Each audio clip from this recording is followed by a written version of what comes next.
오늘 우리가 함께 묵상할 말씀은 사사기 16장 삼손의 마지막 이야기입니다.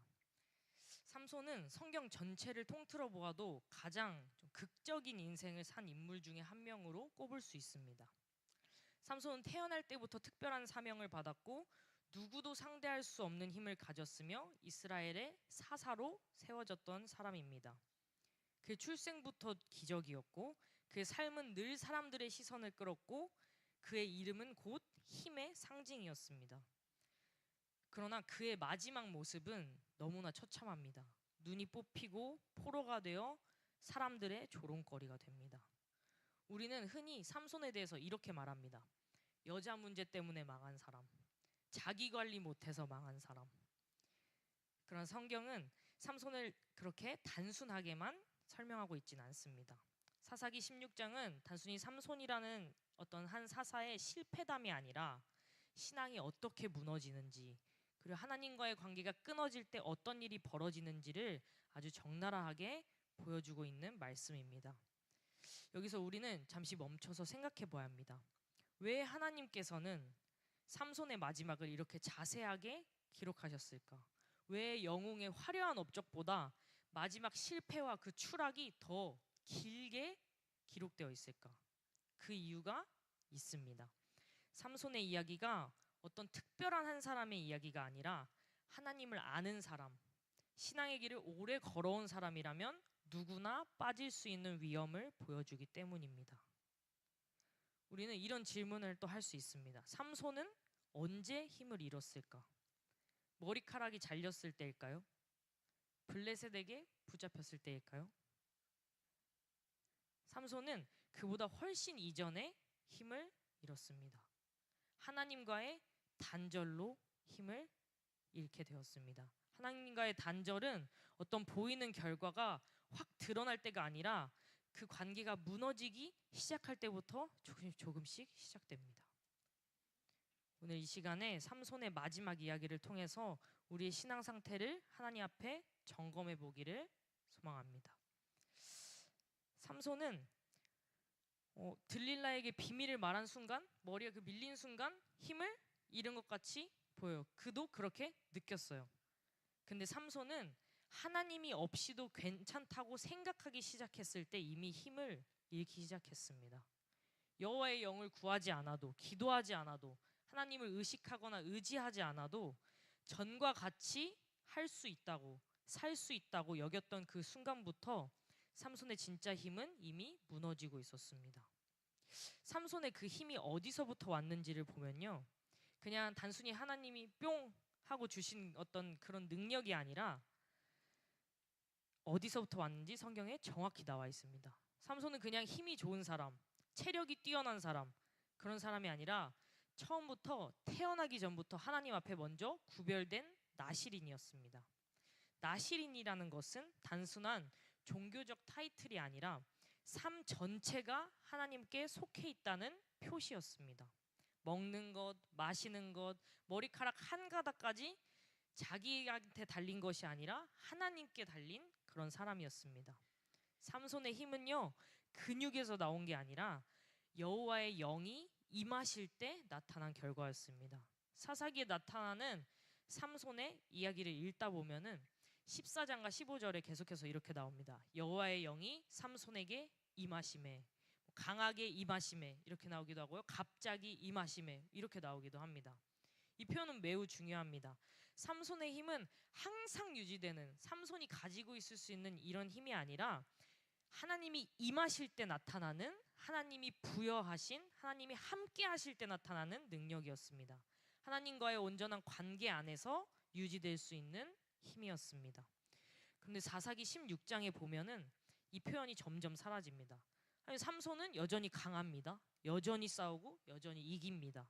그러나 중요한 것이 없어집니다. 하나님을 의식하고 의지하는 태도가 없어집니다. 이것은 신앙에서 가장 위험한 상태입니다. 하나님 없이도 잘 되는 것처럼 느껴질 때, 또 기도하지 않아도 문제가 그냥 해결되는 것처럼 보일 때, 예배가 없어도 삶이 잘 굴러가는 것처럼 보일 때, 이것이 우리에게 위험한 상태입니다. 삼손은 계속 승리합니다. 그래서 착각합니다. 난 여전히 강하다. 그러니 괜찮다. 이 정도쯤이야 문제 없다. 이번에도 괜찮았으니 다음에도 괜찮을 거다. 신앙은 어느 날 갑자기 와르르 하고 한 번에 순식간에 무너지지 않습니다. 조금씩 조금씩 무너져 갑니다. 눈에 띄지 않게 그렇지만 분명하게 무너집니다. 큰 죄 하나로 확 쓰러져서 모든 게 무너지기보다 작은 타협들이 반복되며 우린 서서히 무너질 때가 많습니다. 이 사사기 16장에 등장하는 들릴라라는 이 여인은 분명히 위험한 인물입니다. 그러나 삶 속의 몰락을 들릴라 한 사람한테 다 돌리기에는 무리가 있는 것 같아요. 우리가 주목해야 할 본문의 핵심은 들릴라 한 사람의 그 유혹, 꾀임이 아니라 삼손이 경계심을 점점 잃어간다는 것입니다. 들릴라는 반복해서 묻습니다. 당신의 힘이 비밀이 무엇입니까? 이 질문은 그냥 단순한 호기심이 아니라 삼손의 정체성을 흔드는 질문이었고, 삼손이 그 질문의 답을 통해서 자신이 무엇을 의지하는지 드러낼 수 있는 그런 질문이었습니다. 삼손은 알고 있었어요. 이 질문이 위험하다는 걸 알고 있었습니다. 그래서 처음에는 거짓말을 합니다. 거짓말을 하고 거짓말을 하고 근데 문제는 그 다음입니다. 거짓말 뒤에 반드시 블레셋 사람들이 들이닥쳐요. 그걸 몇 번을 경험합니다. 삼손이 올바르게 정상적으로 똑바로 생각했다면 이쯤에서 멈춰야 합니다. 관계를 끊어야 합니다. 들릴라와 자리를 떠나야 합니다. 근데 삼손은 그렇게 하지 않습니다. 왜냐면요, 삼손은 자신이 선을 넘지 않고 있다고 생각하고 있기 때문입니다. 자신이 아직 통제할 수 있다고 생각하고 있기 때문입니다. 자신이 결국 스스로 죄의 기준을 판단하고 있기 때문입니다. 죄는 항상 우리에게 이렇게 속삭입니다. 아직 괜찮다. 이 정도는 통제 안에 있다. 선은 넘지 않았다. 그러나 말씀은 분명히 말합니다. 죄와 타협하는 순간 이미 죄는 힘을 얻습니다. 죄와 타협하는 순간 이미 그것이 사탄에게는 발판이 됩니다. 삼손은 아직 머리카락이 잘리지 않았습니다. 그러나 이미 마음은 하나님께로부터 멀어져 있습니다. 능력은 남아있지만 하나님을 향한 경외심은 사라졌습니다. 사사기 16장 20절을 보면 삼손의 인생을 말해주는 말씀 같습니다. 삼손이 잠을 깨며 이르기를 내가 전과 같이 나가서 몸을 떨치리라 하였으나 여호와께서 이미 자기를 떠나신 줄을 깨닫지 못하였더라. 아멘. 이 구절은 정말 무섭습니다. 삼손은 여전히 전과 같이 익숙한 듯 힘을 쓰려고 그렇게 합니다. 전과 같이 문제를 해결하려 합니다. 전과 같이 버티려 하고 자기 경험을 끄집어 와서 의지하고 그대로 사용합니다. 그러나 하나님은 떠나셨습니다. 이것이 신앙의 무너짐입니다. 하나님 없이도 예배 형식은 유지됩니다. 하나님 없이도 사역의 구조는 유지됩니다. 그러나 생명은 없습니다. 능력도 없습니다. 소망도 없습니다. 삼손은 그 사실을 즉시 깨닫지 못합니다. 그리고 그 대가로 눈이 뽑히고 포로가 되어 쇠사슬에 묶이고 감옥에서 맷돌을 돌리는 인생이 됩니다. 하나님은요, 어느 날 갑자기 확 떠나시지 않았습니다. 사람이 먼저 하나님을 밀어냅니다. 하나님과 멀어지기 시작합니다. 그리고 사람이 먼저 하나님 없이도 괜찮은 선택을 반복합니다. 그렇게 하나님과 멀어지고 어느 날 그 결과가 현실로 크게 드러나게 되는 것입니다. 그러나 감사한 것은 사사기 16장이 절망만으로 끝나지 않는다는 것입니다. 말씀은 아주 짧은 한 문장을 기록하고 있습니다. 그의 머리털이 밀린 후에 다시 자라기 시작하니라. 이 문장은 회복의 시작입니다. 삼손은 더 이상 강하지 않습니다. 힘도 없습니다. 눈도 없습니다. 자유도 없고 명예도 없습니다. 아무것도 가진 것이 없고 그저 감옥에서 맷돌을 돌리는 신세입니다. 그러나 한 가지 어떤 마음이 회복되기 시작합니다. 하나님을 향한 마음입니다. 마지막 순간에 삼손은 이렇게 부르짖어서 기도합니다. 주 여호와여 구하옵나니 나를 생각하옵소서. 이 기도는 단순히 능력을 주세요 하나님 이런 기도가 아닙니다. 이 기도는요, 관계를 회복해 달라는 기도입니다. 하나님께 다시 기억되기를 바라는 기도입니다. 하나님과 무너졌던 그 관계가, 끊어졌던 관계를 회복하기 원한다는, 다시 붙들고 싶다는 삼손의 부르짖음입니다. 사랑하는 여러분, 사사기 16장은 그저 삼손이라는 사람의 실패담을 기록한 것이 아닙니다. 이 말씀은 오늘 우리의 신앙을 비추는 거울이 됩니다.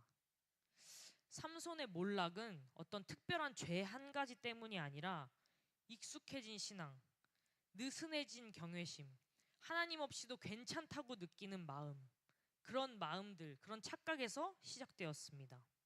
삼손은 하나님을 부정하지 않습니다. 삼손이 자기 입으로 하나님을 부정하는 건 나오지 않아요. 다만 삼손의 행동들을 보면 점점 하나님을 필수가 아닌 나의 배경, 나의 백 정도로만 생각하기 시작합니다. 우리가 신앙이 무너지는 순간은요, 하나님 없이도 괜찮다고 생각하는 그때 시작됩니다. 삼손은 이렇게 말해요. 전과 같이 나가서 몸을 떨치리라. 이 말 속에는 후회도 없고 회개도 없고 하나님을 의지함도 없고 오직 자신의 경험만 있습니다. 그러나 하나님은 과거의 경험 위에만 서 계신 분이 아닙니다. 오늘의 순종을 보시는 분이고 오늘 우리의 마음을 보시는 분입니다. 그러나 감사하게도 하나님은 삼손을 완전히 버리지는 않으셨습니다. 징계 중에 회복의 길을 남겨두셨습니다. 그리고 삼손이 다시 하나님을 부를 때 하나님은 다시 역사하셨습니다. 그리고 오늘 우리에게도 오늘이라는 새로운 기회가 주어졌습니다.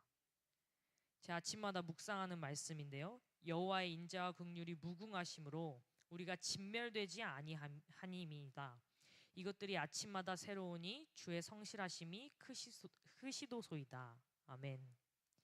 하나님의 인자하심으로 우리가 오늘도 하나님의 힘으로 살아나서 하루를 살아갑니다. 하나님의 성실하심으로 다시 기회를 받고 다시 돌이킬 수 힘을 얻고 하나님 앞에 살아갑니다. 지금은 하나님 앞에 돌이킬 시간입니다. 하나님과의 멀어졌던 거리를 좁힐 수 있는 시간이고 하나님과의 관계를 회복할 수 있는 기회입니다. 이 시간 우리의 기도가 이렇게 되기를 바랍니다. 주 여호와여, 나를 생각하옵소서. 나를 기억하옵소서. 내가 주님을 붙들겠습니다. 오늘 우리가 드리는 이 예배가, 또 우리가 드리는 기도가 형식적인 신앙에서 벗어나서 또 경험에만 의존하는 신앙에서 벗어나서 정말 살아있는 신앙, 친밀한 하나님과의 관계를 회복하는 전환점이 되기를 주님의 이름으로 간절히 소망합니다. 기도하겠습니다.